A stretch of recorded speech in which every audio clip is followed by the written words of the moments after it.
गौरी गणपती विशेष भाजी भाकरीच्या दिवशी नैवेद्यासाठी एकदम कुरकुरीत आणि खुसखुशीत अळूच्या पानाच्या वड्या कशा करायच्या ते बघूया.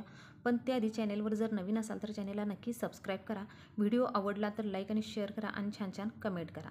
चला तर मग अळूच्या पानाच्या कुरकुरीत वड्या कशा करायच्या ते बघूया. इथे मी मीडियम साईजची 3 अळूची पाने घेतलेले आहेत. आता एका भांड्यात थोडंसं पाणी घेऊन त्यामध्ये चमचाभर मीठ टाकून ही अळूची पाने या मिठाच्या पाण्यात एक 10 मिनिट अशीच ठेवून द्यायची. यामुळे घशाला खाताना खवखव होत नाही, त्यामुळे मिठाच्या पाण्यात एक 10 मिनिट ठेवून द्यायचं. त्यानंतर मिक्सरच्या भांड्यात थोडंसं आलं, लसूण, एक मिरची आणि थोडीशी कोथिंबीर घालायची आणि याची मिक्सरला बारीक पेस्ट करून घ्यायची.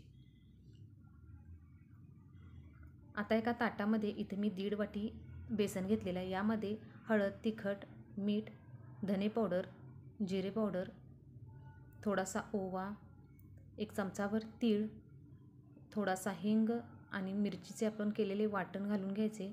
त्यानंतर थोडंसं तेल घालून घ्यायचं आणि हे सगळं पिठाला एक अर्धा मिनिट चांगलं चोळून घ्यायचं. सगळीकडे पिठामध्येही मिक्स करून घ्यायचं.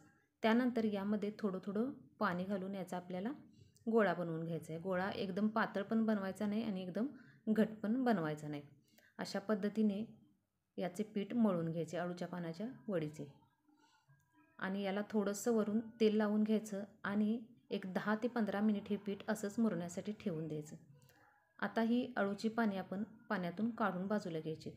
त्यानंतर एक एक पान ताटामध्ये अशा पद्धतीने घेऊन यामध्ये थोडंसं तेल घालून पानाला तेल सगळीकडे लावून घ्यायचं.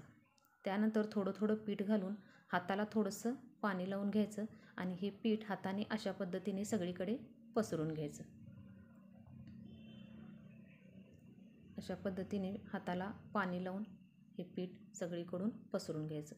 त्यानंतर आता या पानाचा रोल करून बनवून घ्यायचा. अशा पद्धतीने रोल करून बनवून घ्यायचा आणि थोडंसं अशा पद्धतीने गोल करून घ्यायचं.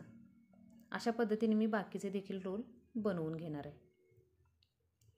इथं माझं 3ही पानाचे रोल करून झालेले आहेत. आता चाळणीला थोडंसं तेल लावून घ्यायचं आणि त्यामध्ये हे तयार केलेले रोल ठेवून द्यायचे. आता गॅसवर मी पाणी गरम करायला ठेवलेलं होतं. आता या पाण्यावर ही चाळण ठेवून याला झाकण लावून मीडियम गॅसवर एक 15 ते 20 मिनिट हे रोल शिजवून घ्यायचे.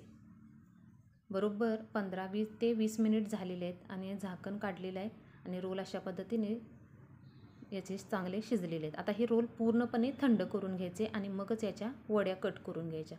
जर गरम असताना रोल कट केला तर याच्या वड्या व्यवस्थित पडत नाहीत. त्यामुळे पूर्णपणे हे रोल थंड करायचे आणि त्यानंतरच अशा पद्धतीने याच्या वड्या कट करून घ्यायच्या.